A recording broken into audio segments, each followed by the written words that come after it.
Bien, ahora, continuando con la composición química de la célula, ya hemos visto hidratos de carbono, ahora vamos a ver el componente mayoritario que son las proteínas. Las proteínas son polímeros de aminoácidos, ¿sí? Y en su composición participan el carbono, el hidrógeno, el oxígeno, así como el nitrógeno y en algunos casos el azufre. Cuando decimos que son polímeros de aminoácidos, quiere decir que una unidad, que es el aminoácido, se va a repetir muchas veces en esa molécula y al decir que es un polímero, va a formar, ¿no es cierto?, una molécula larga, por uniones sucesivas de estos monómeros que son los aminoácidos. ¿Cómo está formado un aminoácido? En todo aminoácido tenemos un grupo carboxilo y un grupo amino que están unidos a un carbono alfa. Ese carbono además puede tener o dos hidrógenos o bien uno de esos hidrógenos está reemplazado por un grupo, acá está representado como grupo R, pero puede ser una molécula, un grupo sustituyente bastante voluminoso, ya vamos a ver, dependiendo de las características de ese grupo que vaya unido a este carbono, van a depender las propiedades químicas del aminoácido. Bien, el monómero es un aminoácido. Ahora, ¿cómo se unen los aminoácidos para formar el polímero o polipéptido? Mediante enlaces que llamamos enlace peptídico y las reacciones entre el oxígeno del oxidrilo del grupo carboxílico de uno de los aminoácidos con los dos hidrógenos del grupo amino del otro aminoácido. Hay pérdida de una molécula de agua y se forma un enlace covalente entre el grupo carbonilo y el nitrógeno propiamente. Esto es lo que llamamos enlace peptídico. Como verán, la molécula resultante, independientemente ya de cuántos residuos o cuántos monómeros se vayan generando, se vayan adicionando en la cadena, siempre el resultante es una molécula que tiene un extremo carboxílico y un extremo amino. Bien, entonces, volviendo al tema del monómero y el grupo R que va a tener el aminoácido, habíamos dicho que este determina las propiedades químicas del aminoácido resultante.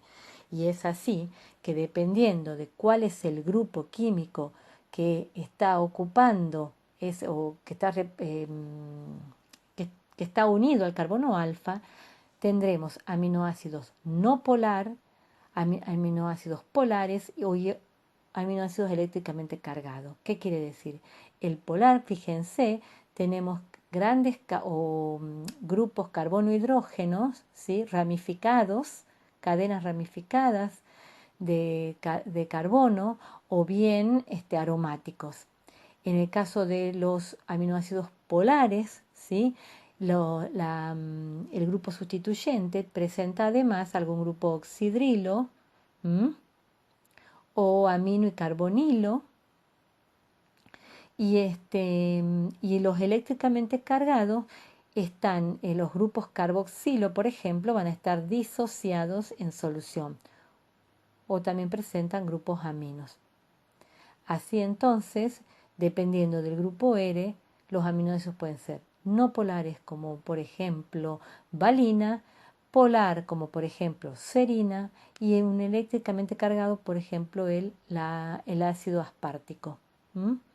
Dependiendo de, ya teniendo en cuenta la fisiología nuestra, algunos aminoácidos son considerados esenciales. ¿Por qué? Porque nuestro organismo no es capaz de sintetizarlo, entonces debe sí o sí ser incorporado en la dieta.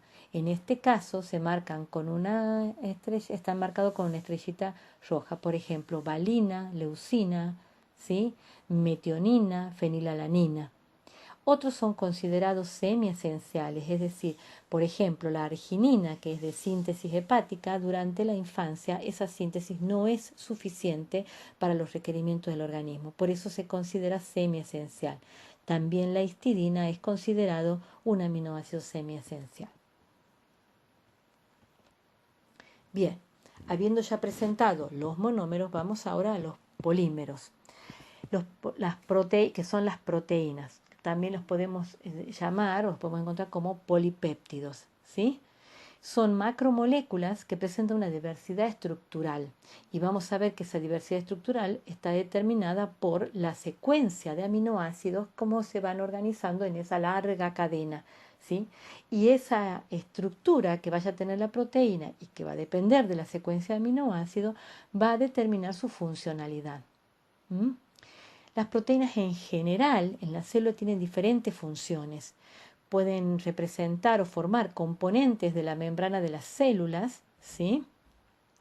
También tienen funciones bioquímicas como transportador de moléculas, por ejemplo, las lipoproteínas que transportan moléculas hidrofóbicas en un ambiente acuoso como es nuestro plasma. Catalizadores biológicos, que es como siempre lo hemos venido estudiando, y también tienen funciones de hormonas, como por ejemplo la insulina, receptores, en ese caso no solamente tiene una función bioquímica, sino que es parte de las membranas.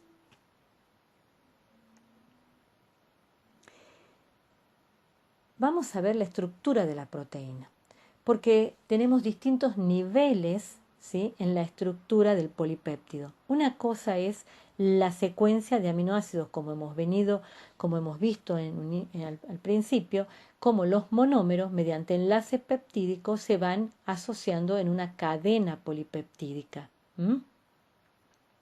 La secuencia de aminoácidos es lo que llamamos la estructura primaria de una proteína.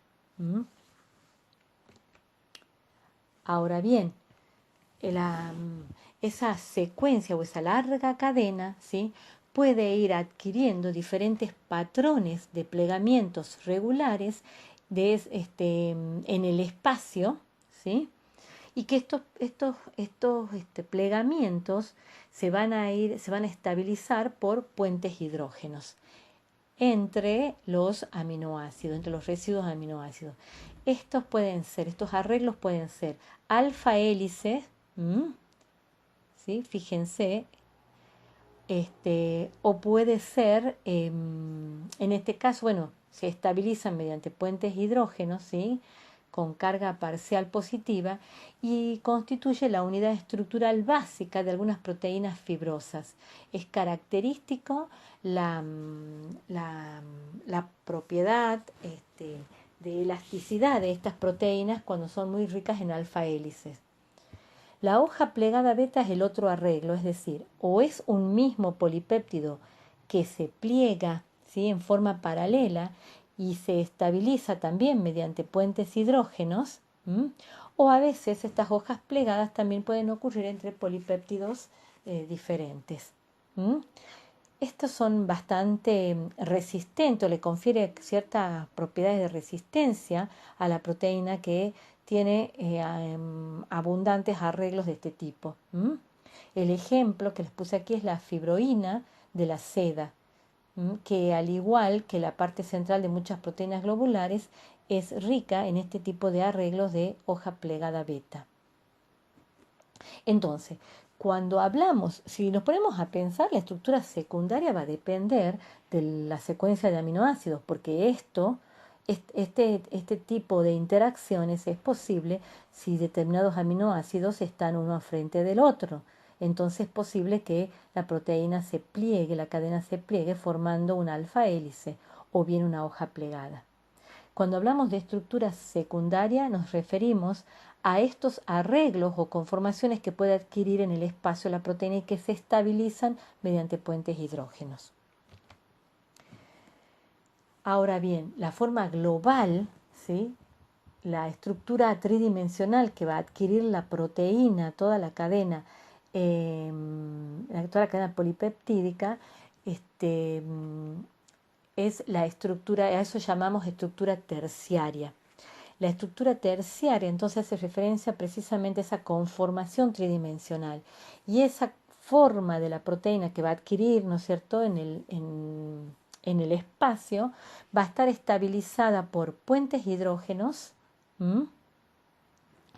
puede estar estabilizada también por enlaces iónicos entre los grupos R con carga positiva y otros con carga negativa.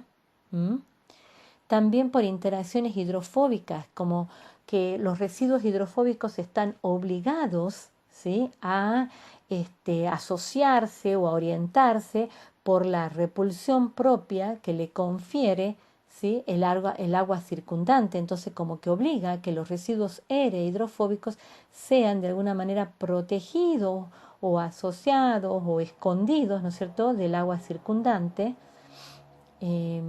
Por eso generalmente encontramos este tipo de interacciones en el interior de estructuras de proteínas globulares. Y los enlaces covalentes disulfuros entre residuos, ¿sí?, de cisteínas. Fíjense ustedes que para eso tienen que estar enfrentadas y acercadas convenientemente estos residuos, y que pueden estar muy distantes en la cadena polipeptídica, en la secuencia de aminoácido original. Entonces, esta conformación o esta estructura conformacional que adquiere la proteína va a determinar su función, ¿sí? Y esta estructura se va a mantener siempre y cuando las condiciones del medio sean las apropiadas. La estructura conformacional de la proteína, ¿sí?, es muy sensible a pequeños cambios en las condiciones físico-químicas del medio ambiente. Por eso la célula invierte bastante energía en mantener su homeostasis, es decir, mantener sus condiciones internas constantes, para preservar la acción, ¿sí?, de las enzimas, de las cuales dependen reacciones vitales para ella. Bien, otro nivel en la estructura de las proteínas es la estructura cuaternaria. La estructura cuaternaria es la conformación que adquieren más de una cadena polipeptídica cuando interactúan y van a formar, ¿sí?, la proteína final activa.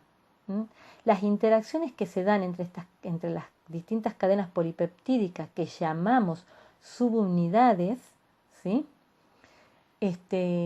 son de tipo hidrofóbicas, de puentes hidrógenos o enlaces iónicos. De acuerdo a la estructura espacial, la conformación espacial que adquiera una proteína formada por más de una subunidad, se las denomina fibrosas, cuando son moléculas alargadas, no plegadas, como por ejemplo el colágeno, la miosina; globulares, cuando adoptan formas esféricas, como la que estamos viendo en la figura, que por plegamiento de las cadenas polipeptídicas adquieren estas formas así como esféricas o globulares. El ejemplo que les pusimos, que tienen ustedes disponible en la lámina, es la hemoglobina, que consta de 4 subunidades, 2 subunidades alfa y 2 subunidades beta. Bien, en este cuadro tienen resumido algunos ejemplos en cuanto a tipo de proteína, la función, ¿sí?, y bueno, y el ejemplo y algún ejemplo.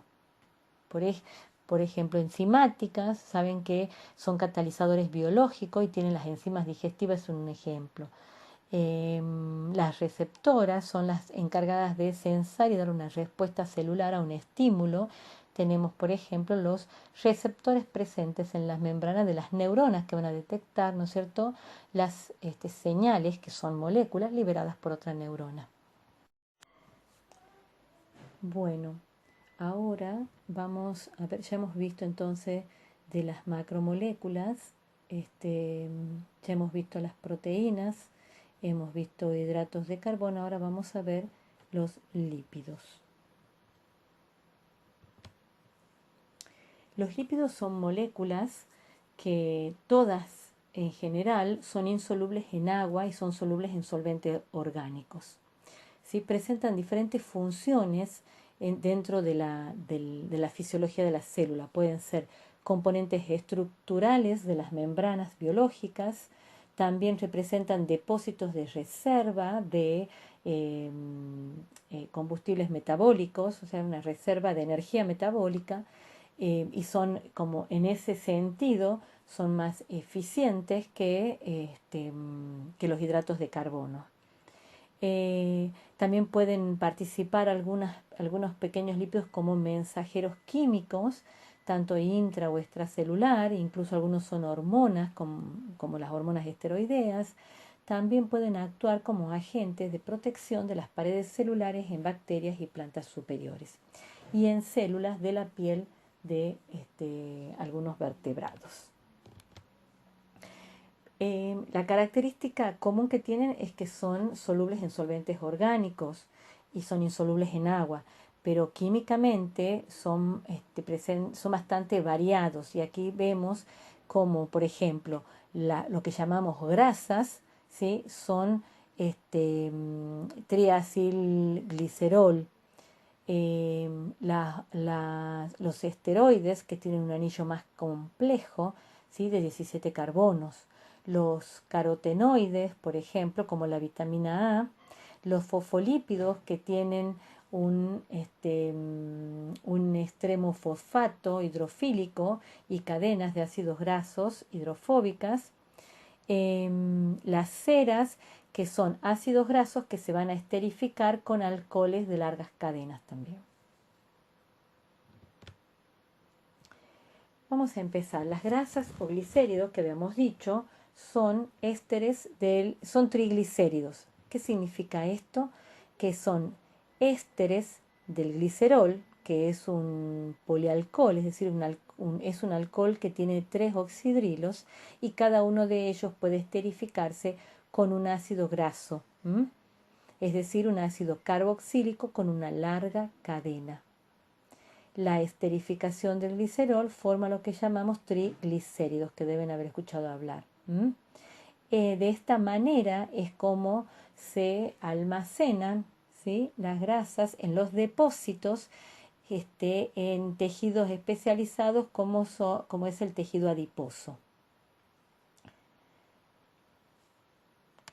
No todos los glicéridos o grasas son triglicéridos. También, si solamente se han esterificado 2 grupos alcoholes, serán diglicéridos, y un grupo alcohol será entonces monoglicérido.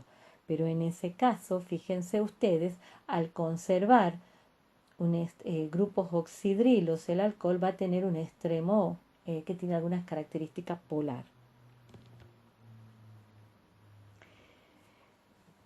Los otros lípidos que habíamos visto eran los fosfolípidos. Los fosfolípidos son derivados de un glicérido, solo que la esterificación de uno de los grupos alcoholes se realiza con el ácido fosfórico, es decir, que en vez de 3 ácidos grasos tenemos la esterificación con 2 ácidos grasos, ¿sí? Y el tercer grupo alcohol se esterifica con el ácido fosfórico.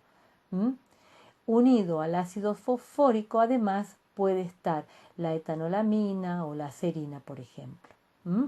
Entonces, el resultante es una molécula que tiene lo que llamamos una cabeza polar, ¿sí?, por el grupo fosfato, y las 2 patas, si se quiere, ¿sí?, 2 extremidades que son apolares.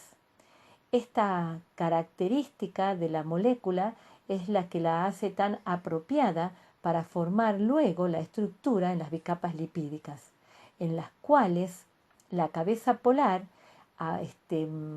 apunta de alguna manera hacia hacia la cara de la membrana, y las extremidades apolares van a apuntar hacia la zona interna de la membrana.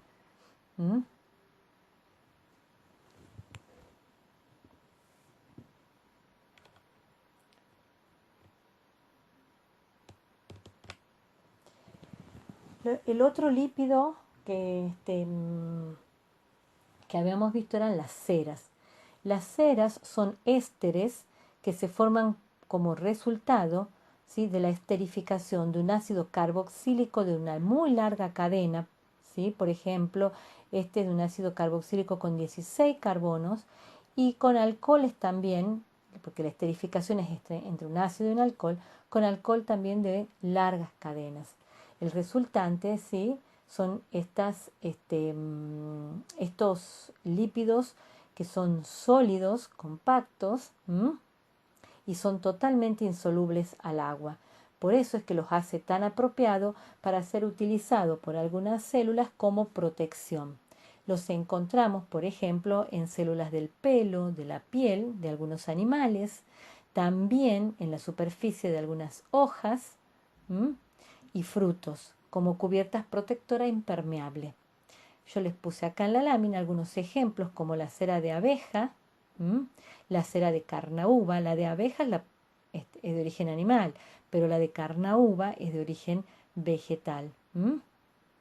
Tienen aquí incluso algunas aplicaciones de cada una de ellas. Y la cera de jojoba, que también es vegetal.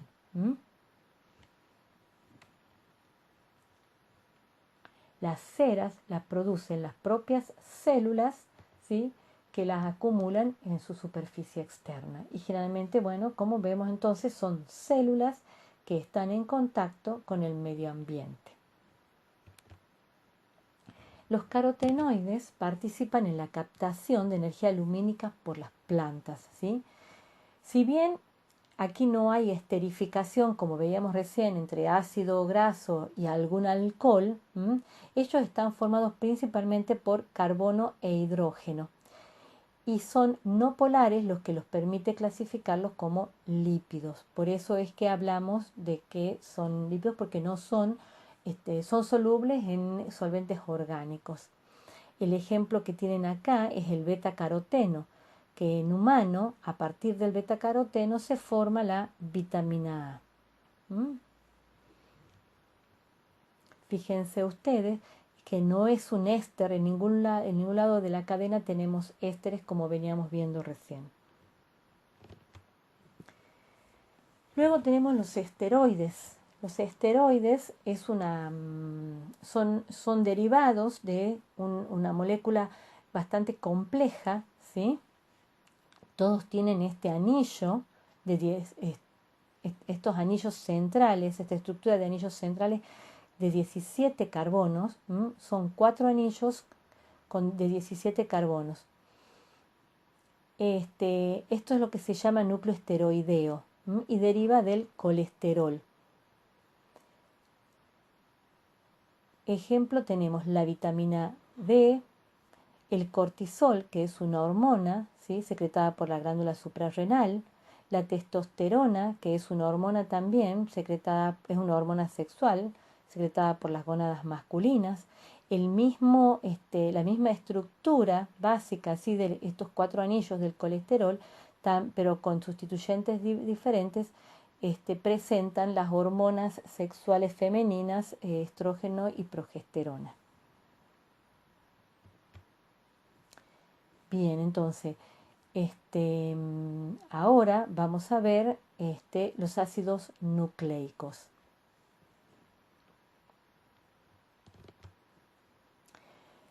Estas macromoléculas son polímeros de nucleótidos.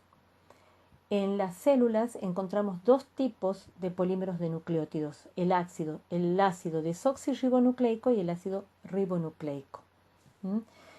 ¿Cuál es la diferencia? Una pequeña diferencia en los nucleótidos, en química, en cuanto a los nucleótidos que se polimerizan. Todos los nucleótidos tienen un azúcar, en el carbono 1 una base nitrogenada, ¿sí?, y en el carbono 5 un grupo fosfato. Eso es un nucleótido. En el caso del ADN, el azúcar que forma parte de este nucleótido es la desoxirribosa. Es un azúcar de 5 carbonos que ha perdido el grupo oxidrilo, ¿sí?, del carbono 2. En el caso del ácido ribonucleico, ¿sí?, el nucleótido está formado por la ribosa, que está completa, conserva su oxidrilo en el carbono 2, también una base y el grupo fosfato. Las bases estas nitrogenadas pueden ser pirimidinas o purinas, ¿sí? Y en el caso de los nucleótidos del ADN, ¿sí?, pueden ser citosina, timina, adenina o guanina. Y en el caso de los nucleótidos del ARN, Pueden ser citosina, uracilo, adenina o guanina. ¿Mm?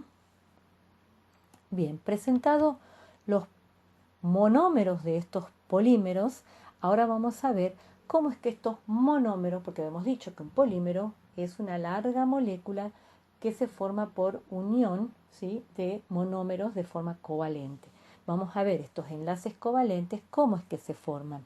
Entonces, el enlace que aquí se forma es enlace fosfodiéster y se va a formar y va a ocurrir entre el oxidrilo del carbono 3 del azúcar, ¿sí?, con el grupo fosfato que está unido al carbono 5 del otro nucleótido. ¿Mm? Entonces hay pérdida de una molécula de agua y lo que se genera es lo que llamamos un enlace fosfodiéster. ¿Mm? Fíjense entonces que la resultante, independientemente de la longitud que tenga, va a ser una molécula que va a tener en un extremo 3' un oxidrilo y en el otro extremo un grupo fosfato en el carbono 5. ¿Mm? Lo que llamamos extremo 5'. Entonces, ¿qué resulta de la polimerización de nucleótidos, de desoxirribonucleótidos o de ribonucleótidos? Mediante los enlaces fosfodiéster tenemos, en el caso de los ribonucleótidos, ¿sí?, una molécula lineal, sus enlaces fosfodiéster, ¿sí?, y un extremo 5' y un extremo, como hemos dicho, 3'. ¿Mm?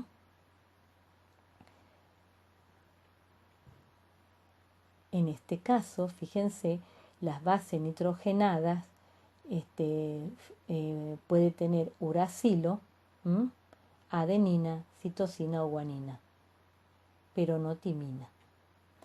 En el caso del ADN, ¿sí?, también cada cadena presenta una direccionalidad. Tenemos en un extremo 5' y un extremo 3'. El ADN, dos cadenas se van a asociar, ¿sí?, y van a formar esta doble hélice que va a estar estabilizada por los puentes hidrógenos que se forman entre las bases nitrogenadas de los nucleótidos que se han polimerizado y que orientan sus bases nitrogenadas enfrentándolas con las bases nitrogenadas de la cadena paralela. Decimos que son dos cadenas antiparalelas porque esta asociación solamente es posible si una cadena tiene un sentido 5 a 3' y la otra tiene el sentido contrario, 3 a 5'.